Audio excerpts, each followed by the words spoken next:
Vous aurez à prendre un temps pour méditer. Vous aurez à prendre un temps dans votre vie pleine de préoccupations pour être une bénédiction à d'autres gens régulièrement, car servir les autres est une partie majeure de la croissance du chrétien. Savez-vous cela? Restez avec nous dans Jouissez de votre vie.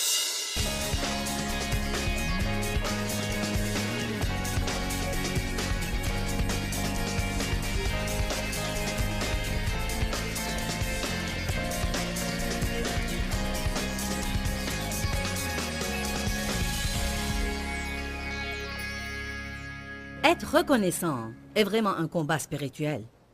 C'est un combat spirituel contre la dépression, c'est un combat spirituel contre le découragement, et c'est un combat spirituel contre le fait d'être négatif. Nous chantons des chants sur les miracles. Vous savez à qui sont accordés les miracles? À ceux qui croient. Qui d'entre vous ce soir est heureux de ne pas aller en enfer? Amen. Vous pouvez vous asseoir. Prenez vos Bibles et allez à Deutéronome chapitre 8, s'il vous plaît. Nous sommes contents d'être de retour à Atlanta. Vous nous faites toujours un accueil chaleureux. Nous venons ici toutes les années depuis, je ne sais pas, 10 ou 11 ans, à ce que je crois. Et je suis contente de voir qu'il y a toujours des personnes qui viennent à nos conférences. Alléluia. Je me souviens du temps où nous venions ici et quelques centaines assistaient à nos réunions. Qui assistait à ces réunions quand nous avions juste quelques centaines? Je sais que Denise assistait à ces réunions et son mari aussi. Ceux qui travaillent pour nous disent qu'ils étaient là. Nous étions en train de parler de... Charlie a commencé à chanter un chant sur comment Dieu nous change de gloire en gloire. Qui sent parfois comme s'il est bloqué au milieu et il ne sait ni retourner ni comment avancer. Vous vous demandez si jamais Dieu va finir de travailler en vous. Vous savez quel est le secret d'être un chrétien victorieux? Je peux vous donner un seul secret. Le secret d'être victorieux est de ne jamais abandonner. Si vous êtes bien décidé à ne pas abandonner, la Bible appelle cela diligence, elle l'appelle endurance, elle l'appelle ténacité. Quoi que vous veuillez l'appeler, le secret est de ne pas abandonner. Continuez à persévérer et continuez à persévérer jusqu'à ce que vous épuisiez le diable. Parce qu'il essaye de nous épuiser. Mais nous allons l'épuiser. Je suis une personne reconnaissante parce que Dieu m'a fait faire un long chemin. Et je sais que plusieurs ressentent exactement la même chose. Très souvent, je lis Deutéronome chapitre 8 parce que... Dans Deutéronome chapitre 8, commençant par le verset 2, Dieu dit à Israël de se souvenir de tout le chemin qu'il leur a fait faire pendant les 40 ans dans le désert. Parfois, nous parlons beaucoup d'oublier totalement le passé. Nous disons toujours aux autres d'oublier ce qui est en arrière et d'aller de l'avant. Mais je pense que quelque part dans notre cheminement, il faut qu'on se souvienne du passé. Car je crois que quand nous nous souvenons du passé et de certaines choses desquelles Dieu nous a sauvés, c'est vraiment ce qui fait naître la gratitude dans notre cœur, surtout si nous commençons à être un peu grognons pour quelque chose que nous n'avons pas, que nous prions pour avoir ou quelque chose que nous attendons que le Seigneur réalise dans notre vie. Une des manières les plus rapides de surmonter votre frustration pour quelque chose que vous n'avez pas est de vous souvenir comment c'était. Amen. Vous vous souvenez, Charlie et Gilles, du temps où vous serviez le Seigneur avec vos enfants dans votre caravane et vous chantiez ce que vous aviez à cœur à 20 personnes, 40 personnes, 50 personnes, et vous gagniez à peine assez d'argent pour acheter de l'essence et quelques repas et pour vous diriger vers l'endroit suivant? Pendant combien d'années avez-vous fait cela? 12 ans. Et n'ont pas cédé. Amen. Mais aujourd'hui, ils ont le privilège d'aller de ville en ville et de servir des milliers de personnes partout où ils vont. Mais vous savez quoi? Les gens pensent si seulement je pouvais être conducteur de louange dans une réunion pareille. Mais le problème est qu'il y a beaucoup de personnes qui souhaitent et qui n'agissent pas. C'est tout ce qu'ils font, rien que souhaiter. Je me souviens quand Dave et moi avions une caravane aux roues lisses. Nous l'avions achetée à 1600 $ et c'était notre première camionnette. Nous avions notre petit ministère et quelques cassettes et croyez-moi, nous pouvions transporter tout dans cette caravane. Je veux dire, Tout ce que je ne faisais pas, Dave le faisait. Il déchargeait la voiture, exposait les cassettes, en vendait quelques-uns, les rangeait et chargerait la caravane de nouveau. Il était le chauffeur, il était le chargeur et le déchargeur. Je veux dire, il était tout en même temps. Amen. Je faisais les annonces, la publicité pour les cassettes. J'étais en charge de la prédication et de l'exhortation. À l'époque, nous avions un couple, un homme et une femme qui voyageaient avec nous et qui conduisait la louange. Et il était assez bon pour pouvoir jouer du piano, chanter et jouer de la batterie électronique avec son pied. En même temps. Elle avait cette voix forte de chanteuse d'opéra et leurs voix n'allaient pas du tout ensemble, mais ils étaient là. On partait à des endroits où on pouvait faire des petites réunions qui regroupaient peut-être 50 ou 75 ou 100 personnes. On passait uniquement à la radio à l'époque. Je me souviens du temps où on quittait après une réunion la nuit pour retourner à Saint Louis et on n'avait pas assez d'argent pour rester dans un hôtel. Alors on se garait dans un parking et on dormait assez pour que Dave puisse être assez éveillé pour qu'il puisse conduire sur le chemin de retour. Dave et moi aimons parfois intentionnellement nous souvenir de tous les chemins que le Seigneur nous a fait faire pendant ces plusieurs années dans le désert. La Bible dit qu'il y a un but à cela. Si certains sentent comme s'ils sont dans ce désert maintenant, il y a un but à cela. Afin de t'humilier et de te tester pour savoir quelles étaient les dispositions de ton cœur et si tu garderais ou non ces commandements. Allez, je prêche bien déjà et nous sommes au début.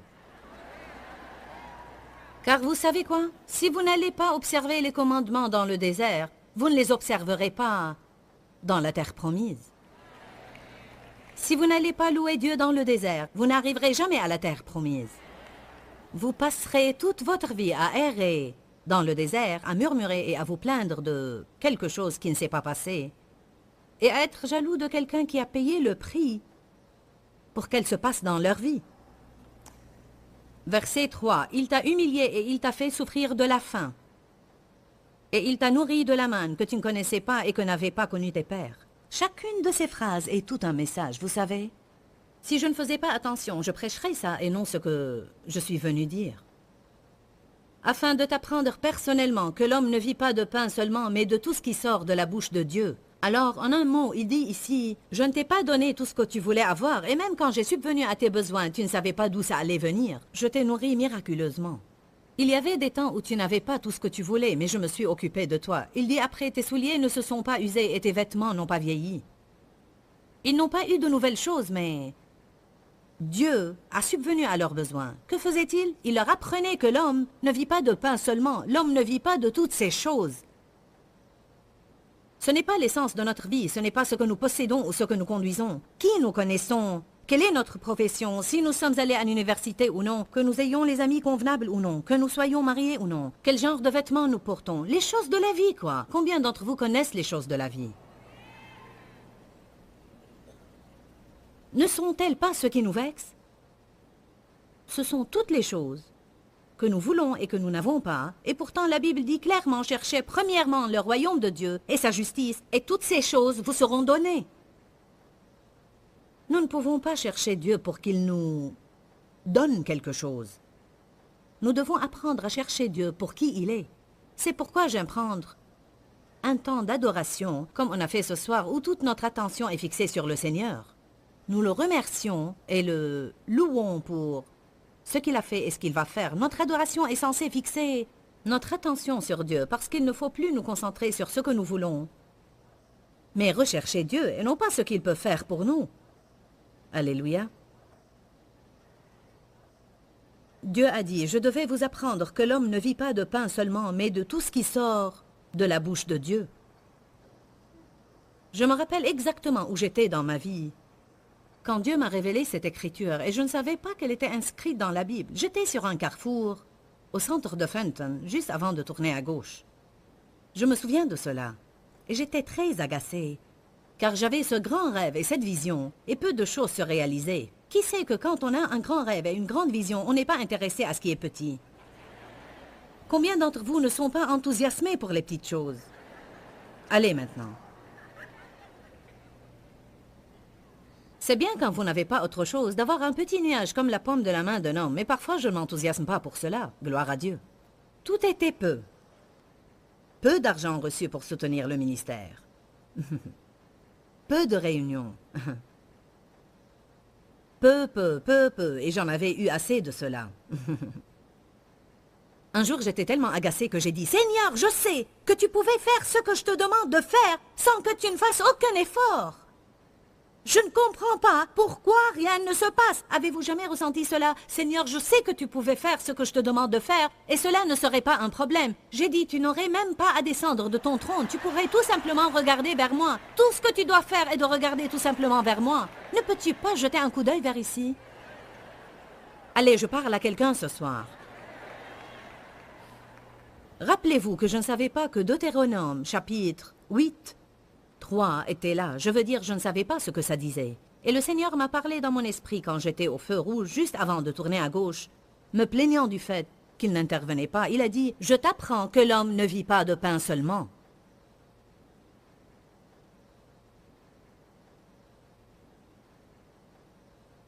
Dieu apprend à certains cela. Parfois, ça prend beaucoup de temps à apprendre à être reconnaissant même sans avoir les choses. Être reconnaissant ne s'agit pas de chanter les chansons exposées sur l'écran, mais c'est une attitude que nous devons développer dans la vie. C'est la première chose qui doit sortir de notre bouche les matins et la dernière chose qui doit sortir de notre bouche les soirs. Seigneur, merci pour toutes choses. Parce que la Bible dit, rendez grâce en toutes choses, quelles que soient les circonstances, soyez reconnaissants et rendez grâce. Car c'est la volonté de Dieu en Jésus-Christ, à votre égard. Verset 4. Ton vêtement ne s'est pas usé, ton pied ne s'est pas enflé. Verset 5. Reconnais en ton esprit et cœur que comme un homme châtie et instruit son enfant, de même le Seigneur ton Dieu te châtie et t'instruit. Alors tu observeras les commandements du Seigneur ton Dieu pour marcher dans ses voies. Verset 7. Maintenant il nous dit pourquoi il a fait toutes ces autres choses. Il avait un but précis. Car le Seigneur ton Dieu te fera entrer dans un bon pays. Pays de cours d'eau, de sources et de lacs qui jaillissent dans les vallées et dans les montagnes. Pays de froment et d'orge et de vignes et de figuiers et de grenadiers. Un pays d'oliviers et de miel. Un pays où tu mangeras de la nourriture sans pénurie, où tu ne manqueras de rien. Dont les pierres sont de fer et d'où tu extrairas dans la montagne les reins. Regardez le verset 10. Lorsque tu mangeras, alors tu béniras le Seigneur ton Dieu pour tout le bon pays qu'il t'a donné. Dieu m'a dit une chose impressionnante récemment. Il a dit, il y a 2 tests que les gens doivent passer avec succès concernant l'argent. Leur attitude quand ils n'ont aucun sou et leur attitude quand ils en ont beaucoup. Car si on n'apprend pas à avoir une bonne attitude quand on n'a aucun sou, on n'aura pas une bonne attitude quand on en a beaucoup. Parce que si nous n'apprenons pas à être reconnaissants, à vraiment compter sur Dieu et à savoir qu'il est le numéro 1, quand nous avons de l'argent et des choses, alors nous n'allons pas les utiliser dans le but pour lequel Dieu nous les a donnés. 2 personnes comprennent cela, 4, 8 ou 9. Vous savez que parfois nous cherchons Dieu quand nous sommes désespérés, mais une fois nous avons ce que nous voulons, nous l'oublions. Je sais que la plupart d'entre vous ont vu le dessin de Jésus avec l'agneau autour de son cou. Avez-vous vu ce dessin, Jésus? Avez-vous jamais pensé à quoi cela ça rime? Je vous dis que cet agneau était celui qui errait toujours. Alors le berger lui cassait les pattes et le portait. Puis le temps qu'il guérisse, il est tellement habitué à être si proche du berger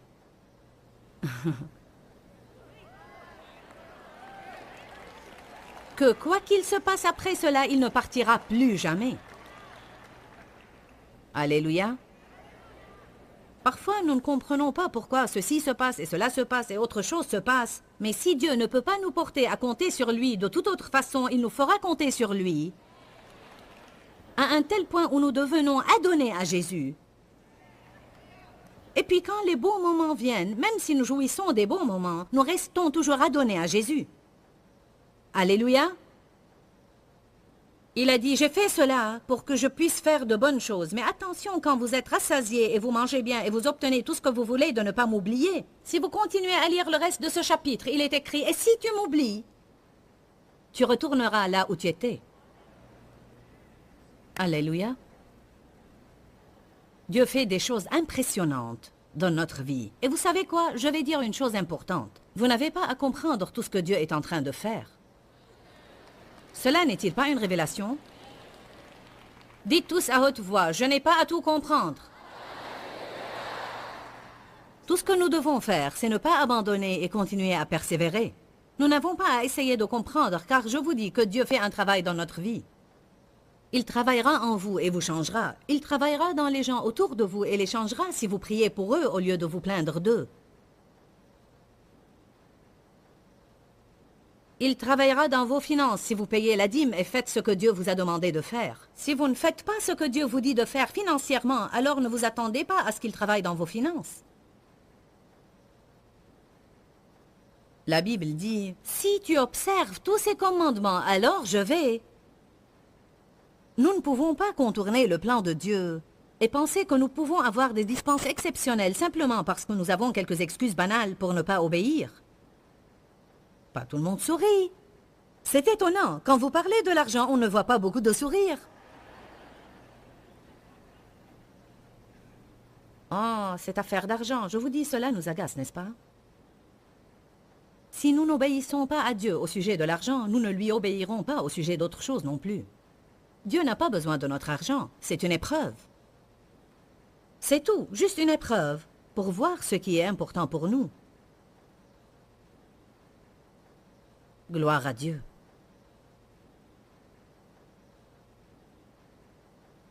Je sais que Dieu a certainement changé ma vie et je suis reconnaissante et j'aime penser à toutes ces années dans lesquelles il m'a guidée dans le désert.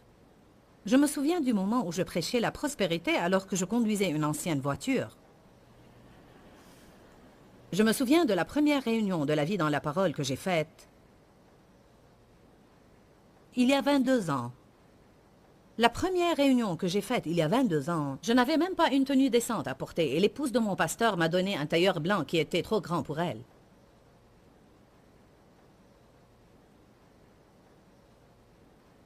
Je me souviens commencer avec mes 3 enfants et aujourd'hui j'ai 4 enfants.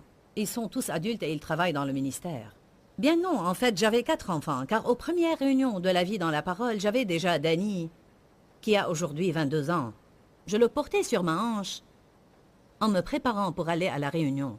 Ne me dites pas que vous ne pouvez rien faire si vous avez des enfants. Allez, j'avais un mari et 4 enfants. Et je me souviens de ces moments. Aujourd'hui, Dieu nous a tellement bénis. Nous avons 4 enfants adultes et ils travaillent dans le ministère. Je me souviens quand je me promenais avec ma liste de confession. Je venais d'apprendre au sujet de la puissance de la confession. Je confessais, tous mes enfants vont se marier avec des personnes nées de nouveau et remplies du Saint-Esprit, et ils vont tous servir Dieu dans un ministère à plein temps. Aujourd'hui, tous mes enfants sont mariés à des personnes nées de nouveau. Tous nos enfants travaillent pour nous, tous leurs époux travaillent pour nous. Vous devez appeler les choses qui n'existent pas comme si elles existaient. Nous avons 6 merveilleux petits-enfants, âgés de 1 an à 13 ans. Puis, combien d'entre vous connaissent ma fille Sandy qui fait des annonces? Bien, Sandy attend le 7e bébé. Et elle attend aussi le 8e bébé. Elle va avoir des jumeaux. Alléluia.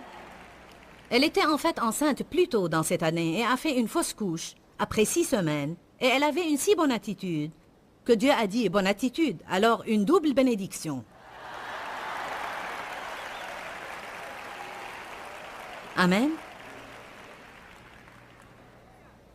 Alors je veux que vous soyez encouragés ce soir, car Dieu a un grand plan pour votre vie. Je me rappelle quand Dave et moi avions de problèmes dans notre mariage, et aujourd'hui nous sommes mariés et nous sommes tellement bénis. Et quand je n'avais aucun sou, et aujourd'hui Dieu nous a rendus prospères.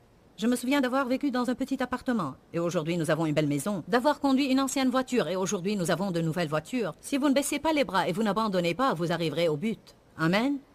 Mais vous devez être bien décidé à patienter et à persévérer. J'étais en train de penser à quelque chose dernièrement, et il se peut que je le partage avec vous dans un enseignement. Je pensais à ça beaucoup dernièrement. Nous parlons tous parfois du prix que nous devons payer pour être des chrétiens victorieux.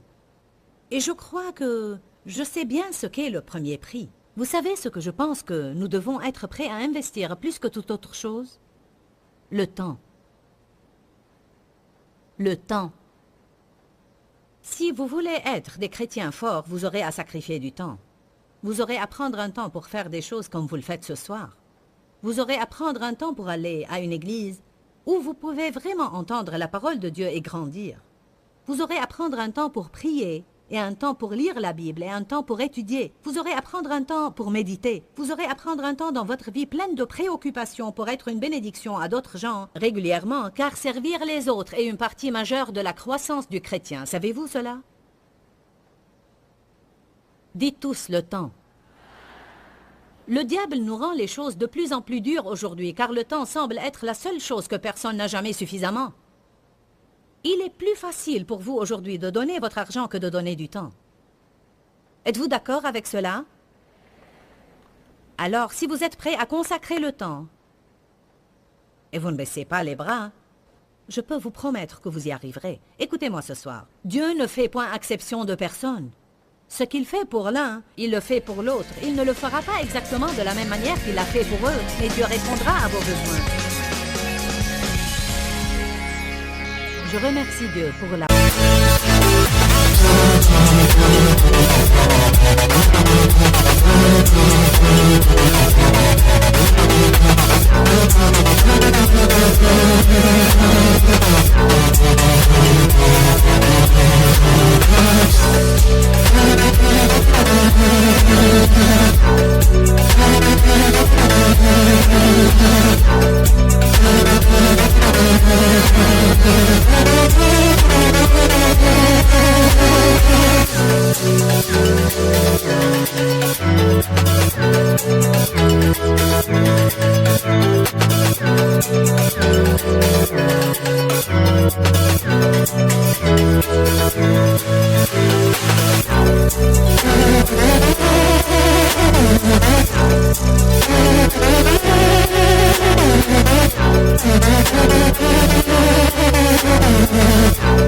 Puissance d'un nouveau début. Parfois, je ne crois pas que nous nous rendons compte combien cette bénédiction est impressionnante, que tous les jours, quand nous nous réveillons, c'est un tout nouveau commencement et nous pouvons oublier ce qui est en arrière et nous porter vers les bonnes choses en avant. Pour que cela se passe, il y a une certaine mentalité que nous devons avoir en fait, et c'est que nous devons être bien décidés à ne jamais abandonner. Voici ce que j'ai à cœur à partager avec vous à la fin de ce programme. 2 Timothée 1,7 nous dit « Dieu ne nous a pas donné un esprit de timidité, mais de force, d'amour et de sagesse. » Je me suis réveillée ce matin en réfléchissant à cette écriture-là. Nous avons tous des craintes qui essayent de s'opposer à nous à des moments différents et méditer sur la parole de Dieu chassera ces craintes. Dieu ne nous a pas donné un esprit de crainte, mais de force, et cette force nous permet d'avancer et de faire tout ce que nous avons besoin de faire, même si un sentiment de crainte pourrait être présent. Dieu ne nous a pas donné un esprit de crainte, mais un esprit d'amour, et l'amour signifie que nous pouvons toujours croire au mieux. Quand nous croyons au mieux concernant chaque situation, cela chassera la crainte. Dieu ne nous a pas donné un esprit de crainte, mais...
de maîtrise de soi. Encore une fois, si nous ne pensons pas à nos vies et nos situations raisonnablement et avec un esprit de maîtrise de soi, la crainte va pénétrer.